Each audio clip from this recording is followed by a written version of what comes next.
merasa sayang kepada orang lain, meskipun mereka melakukan banyak kesalahan, adalah sifat uniknya manusia. Engkau dapat melakukannya cukup dengan mengakui bahwa mereka juga manusia. Mereka melakukan itu karena tidak sadar, berlawanan dengan kata hati mereka. Dan kita semua akhirnya akan sama-sama mati, tidak lama lagi. Semua orang kan mesti mati. Dan di atas itu semua, mereka tidak benar-benar menyakitimu. Mereka tidak melenyapkan kemampuanmu untuk memilih. Sederhananya, ya kita tetap baik kepadanya. Kenapa? Karena kita manusia. Di antara keutamaan manusia itu memaafkan dan tetap menyayangi siapapun karena dia statusnya manusia. Jadi aku tetap menyayangimu meskipun sekarang tidak sebagai pasangan. Yo, cara menyayanginya mesti beda. Kalau kemarin cara menyayanginya pakai nraktir, pakai apel dan lain sebagainya, sekarang lebih irit.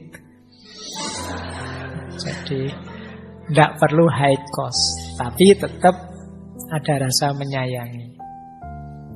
Dan kalau kita kecewa dengan yang mereka lakukan, sebenarnya mereka itu tidak jahat-jahat amat. Anggap saja mereka itu mendidik kita untuk jadi lebih tangguh. Buktinya apa? Kita masih bisa tegak hari ini. Nah, jadi mereka tidak melenyapkan kemampuan kita untuk milih. Jadi maksudnya untuk menentukan hidup kita sendiri.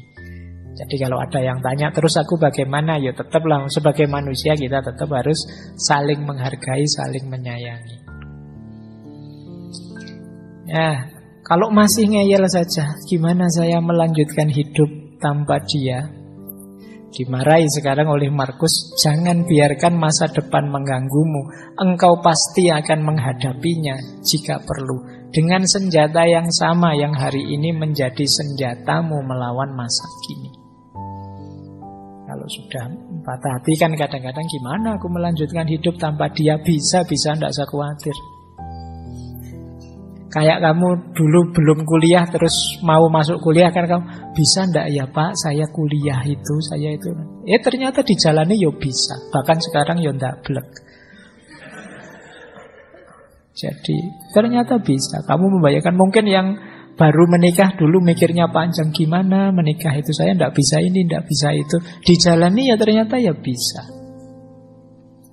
Merantau keluar kota selama ini bareng orang tua terus, sekarang kuliahnya di Jogja sendirian. Mungkin awalnya kamu mikir, bisa ndak ya aku hidup sendirian. Oh, buktinya sekarang bisa.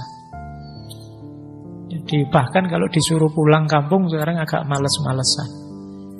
Khawatir ditanya lulusnya kapan. Nah, bisa kok.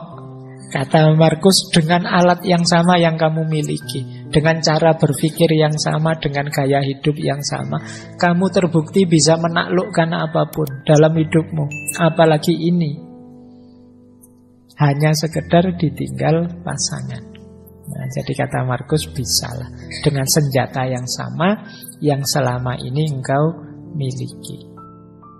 Terus aku dapat apa dari semua yang selama ini aku alami berdua? Ada yang paling penting yang kamu dapat, yaitu pelajaran pendidikan diri. Kata Markus, jika ada sesuatu yang menghalangimu untuk mencapai tujuan tepat waktu, itu adalah kesempatan untuk melatih kesabaran. Jika seseorang menyakitimu, itu adalah kesempatan untuk berlatih memaafkan. Jika ada sesuatu yang sulit merintangimu, itu adalah kesempatan untuk menjadi lebih kuat. Jadi kesulitan apapun, bencana apapun, musibah apapun, kepedihan apapun, hakikatnya adalah medan latihan untuk meningkatkan kualitas diri kita. Apapun itu. Pinter-pinterlah mengambil hikmah, mengambil pelajaran dari apa yang kita alami dalam hidup termasuk kepahitan-kepahitan hidup yang kita rasakan. Disinilah nanti kita tidak akan menyesali kepahitan-kepahitan hidup yang kita alami, karena ternyata dia jadi sekolahan kita. Jadi dia jadi lembaga pendidikan kita. Jadi lulusan patah hati itu hatinya kuat tangguh. Nah, kita dapat pelajaran berharga dari situ. Ya, jadi kan ada yang alumni patah hati, ada yang alumni dapat nilai E, ada yang alumni kantongnya kempes terus, ada yang alumni itu kesulitan hidup kita kan seputar itu. Nah, kalau kita lulus dari situ, kita jadi manusia yang lebih tangguh. Bandingkan dengan orang yang hidupnya mulus terus, tidak pernah susah. Secara kepribadian dia tidak akan tangguh. Makanya kalau kalian sering ikut lomba-lomba, bagi saya lebih berharga kalau kamu kalah, karena kamu latihan mentalmu. Kalau menang itu gampang secara mental, tapi kalah itu berat. Nah, kalau kamu terlatih kalah itu enak, biasa kalah. Tapi kalau menang, alhamdulillah menang. Loh, yang sering membuat kita lepas kendali itu kan ketika kita kalah.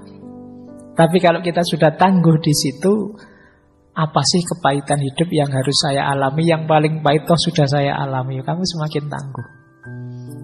Kenapa? Karena kepahitanmu selama ini jadi mata pelajaran yang membuatmu keluar dari situ jadi lebih tangguh. Nah, ayo yang alami patah hati juga begitu.